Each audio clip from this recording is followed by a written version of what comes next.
Hi everybody, my name's Angela, and for the few of y'all that don't know, in January of this year I went to the hospital because I couldn't breathe, and they did some CT scans on me, and they said I had a 25 cm mass from my right ovary, but actually it was larger than that. It was like 27. And then I had a mass it was on my right ovary. Then I had a mass, I believe, in my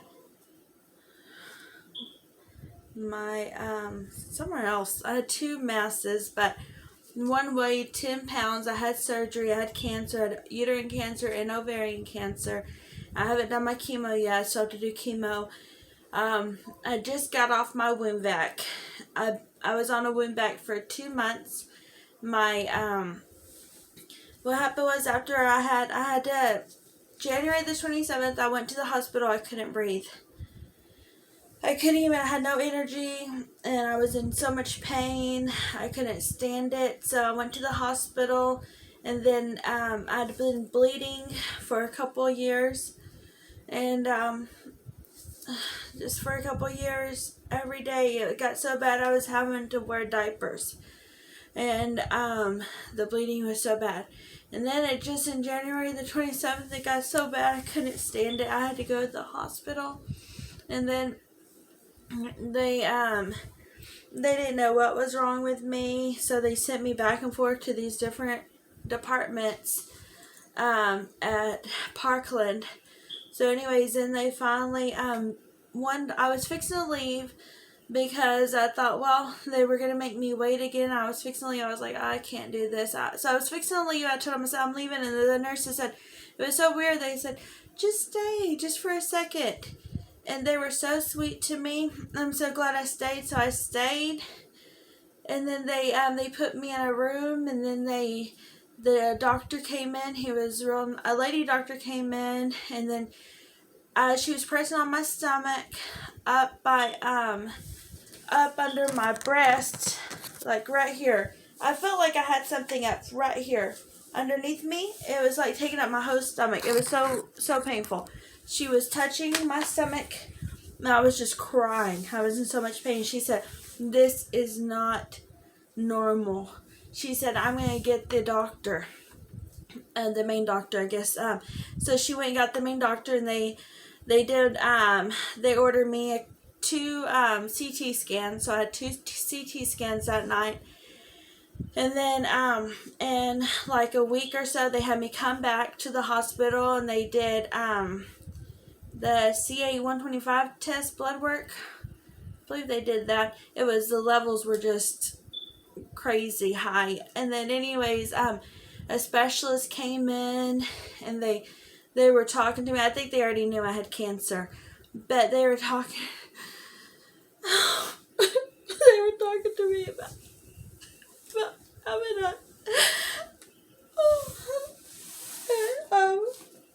you would think of it, about having a hysterectomy. And I told them I didn't want to have a hysterectomy because I wanted to have kids someday, because I never have had children.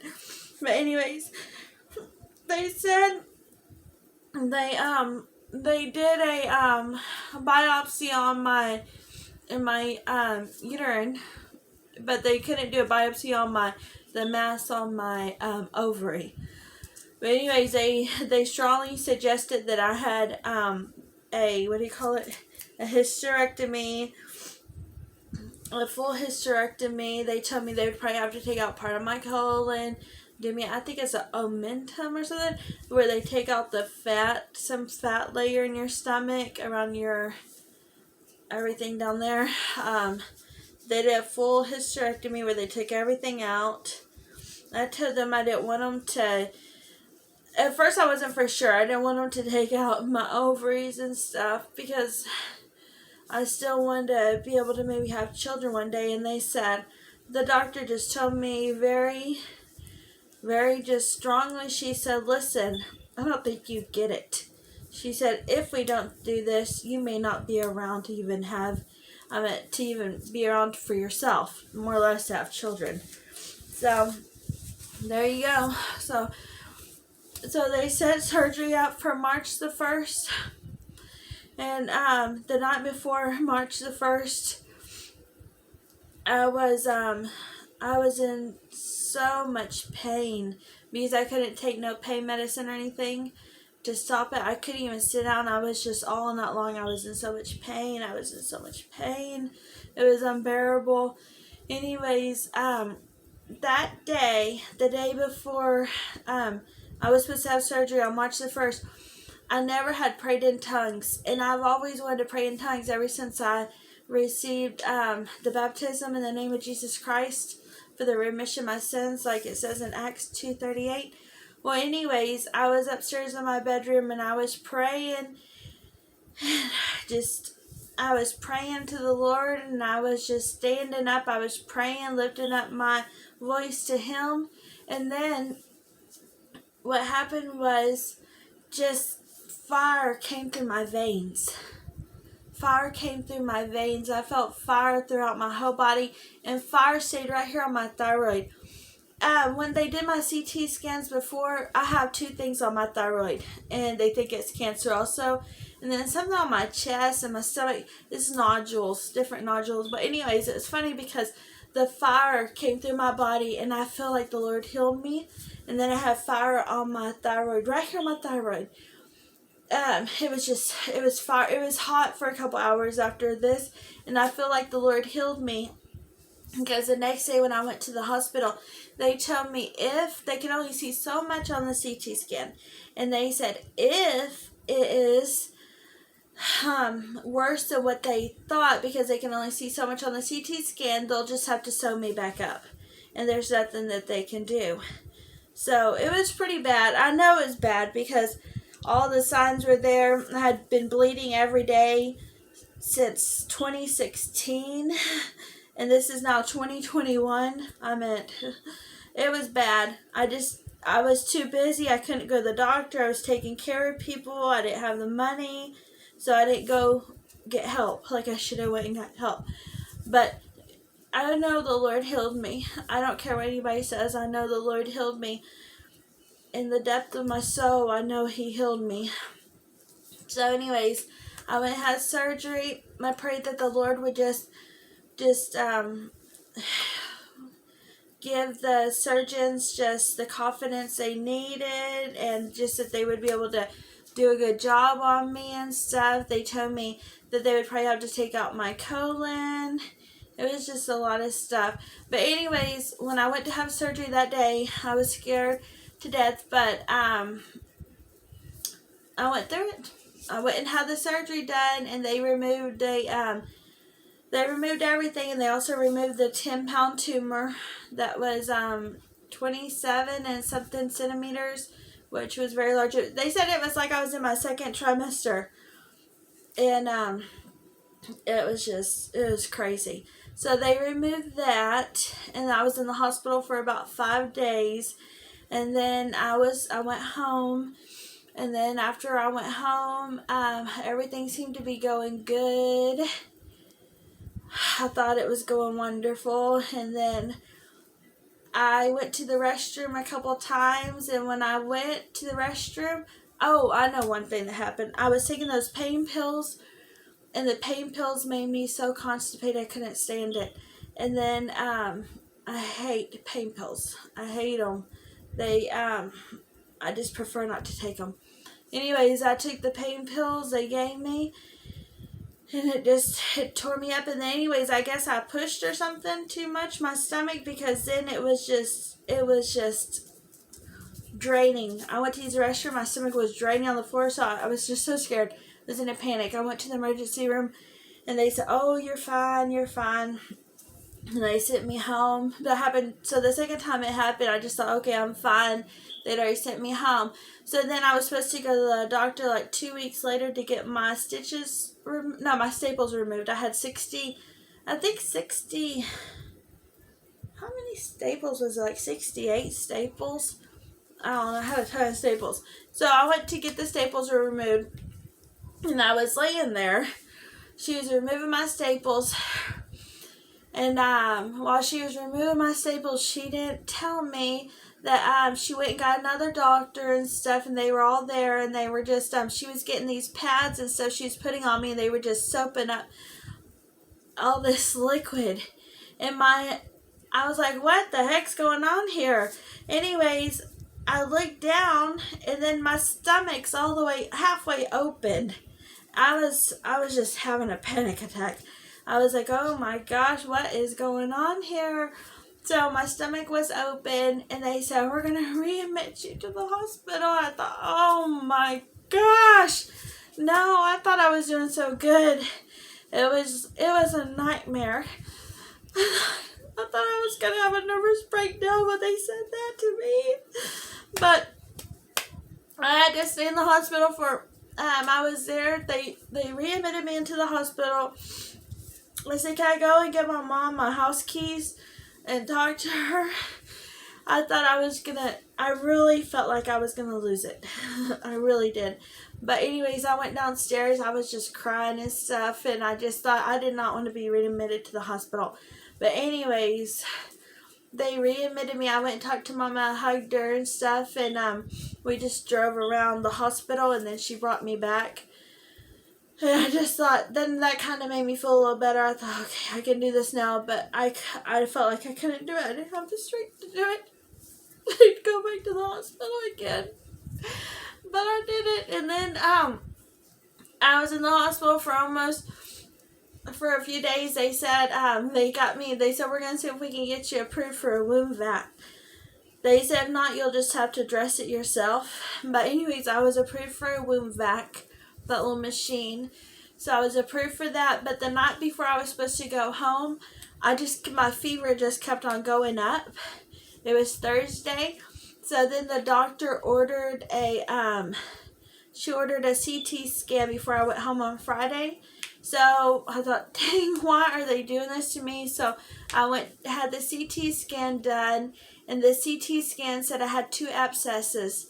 One on my stomach lining. It was 12 cms thick, and then one on my vaginal wall. So I had to go back in. Well, I didn't go back into surgery yet. They gave me more.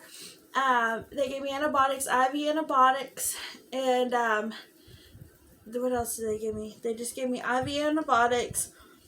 You know how they do in the hospital. They just come in about 4 or 5 in the morning and take your blood every day. And then they did the other stuff. They were what else did they do? IV antibiotics. Oh, and then that following Monday, I had to go back to the operating room, and they had to do surgery on me again and stuff. They said they didn't know it was going to be bad or not. They may have to put a mesh in me and all this stuff. But it was a miracle because it was a fast surgery, and it was okay. It wasn't too bad. But the thing is with that is they really cut my stomach open. They cut it open. They even cut open the part that had already healed. Well, above my belly button had already healed, and that they didn't touch. But under my belly button, that whole big piece, like this much, they re-cut open. So I had this big old wound that they had to use 4 rows of gauze to fill. And it was like, oh my gosh, I can't do this. It was just crazy. So they did that, and then I was back in the hospital again, and then I was able to be released, and then I was just going to the, before they released me, they just kept on and on about me doing chemo. They wanted me to do chemo before I went home. They wanted me to start chemo ASAP. So I don't really want to, but I decided, okay, I'll just do it for the doctors, because they were kind enough to get me in there since my case was really bad, and I'll just do it for them. So I was going to do it on the Monday before I went home, and I signed up for it and stuff, but they did my blood work, and my levels were too high still for them to do chemo. So they said they couldn't do it, and then they wanted me to do it like the following week, but I canceled that. I still haven't done it because I decided once I came home, I wanted to heal my wound first. The hole was so big. I mean, I didn't want to have have to go through all that stuff, chemo, and have a big hole in my stomach. So now I was on the wound vac for 2 months. I think it was 2 months. And then, well, I got on the wound vac I think I had surgery, when was it, March 22nd, and then I got on the wound vac the Thursday after surgery, and then I got off the wound vac it was before my birthday on May 21st, so the Monday before the 21st, I got off the wound vac. So then now I've just been doing the wound myself every day. I do wet to dry dressings every day. And it's been crazy. I did go to the wound care clinic twice a week with Parkland, and now they switched me over to where I'm supposed to go once a week or twice a week still, but the doctor had to approve it, so I had to go back to the doctor and stuff. And I was telling her how I was hurting. I was kind of hurting right up here under my arm. I've been hurting for a couple weeks. So now she ordered 2 new CT scans for me. It's just I had to do a ton of more blood work. And then now they were just supposed to do my referral for the new wound clinic, because the other wound clinic was wound clinic for the machine when you have the vac on. But this is just like wet to dry dressing at this wound clinic. They keep an eye on your stuff and everything. So that's where I wanted to go. I haven't been able to get my supplies, but I should be getting my supplies Wednesday. And it's just been unreal. So that's a little bit about me. So hopefully I'll start chemo pretty soon. They have me starting chemo in like 2 weeks, but I don't know if I want to start it till my wound heals. My wound's about healed. It's really looking good. It still has a little hole in it, but other than that, it's looking great. I'm fixing to doctor it, and I am taking donations. If anybody would like to help me out and stuff with my journey, I will link my thing, my Cash App on my videos, so anybody can help me out if they want to. You don't have to, just if you want to and stuff. And then that would be greatly appreciated, because right now I'm kind of going through a rough time, but it's okay. But I don't know. The Lord's really just brought me through all this, and everything's going good and everything. So I'm very grateful. And I know there's so many people right now suffering with cancer and stuff. I'm not the first one, and I won't be the last one. But it's just, sometimes it's sad, especially with the part, because I always thought one day I would have a family. I just wanted a little baby to call my own child. I've taken care of other people's kids, but I wanted my own. Just my own little baby to hold and to have. But that didn't happen. But it's okay.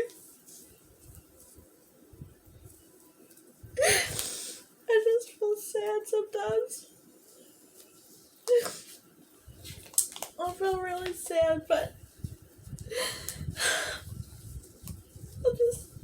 I just feel, I don't know what happened.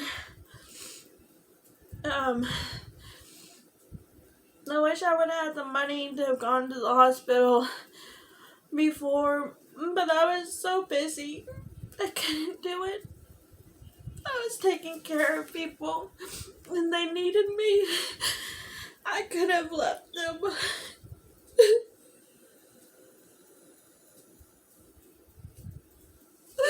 I could have left them. They would have been so lonely without me. It's sad too. I'll tell y'all one more thing. I never could have children with my husband, and I never could have children with him, and that's one thing we always thought about, was children, not being able to have children. It was so just, sometimes it was unbearable. Always just feeling like you're no good because you can't have a child, you can't get pregnant. I remember one time he looked at me, he said, "Look at you." He said, "Look at you. You're no good for nothing." He said, you can't, you don't even take care of yourself. He said, you can't even have a child. And after that, I kind of hated him. I think that was kind of the last straw for me when he said that. I still loved him, but it was just like, I said, "Isn't my love enough?" He said, "No, your love is not enough." He said, and I thought, wow, because I truly love you. I just can't have kids. That's how I felt in my heart. I said, "Isn't my love enough?" And he said, "No, your love is not enough." Now he has a child with somebody else and stuff, and I'm here with no children, but it's okay. Maybe one day somebody will need me, and I'll be able to adopt a little baby and give them that love they need. I just really wanted to have a family when I first got married. I wanted to have one that looked like me and my spouse, but oh well, that didn't happen, obviously. Oh, there's things that happen in life. It's life, I guess. But that's part of my story. So anyways, I'm fixing to do another video of me dressing my wound. Okay, bye guys. Thank y'all for watching. Good night.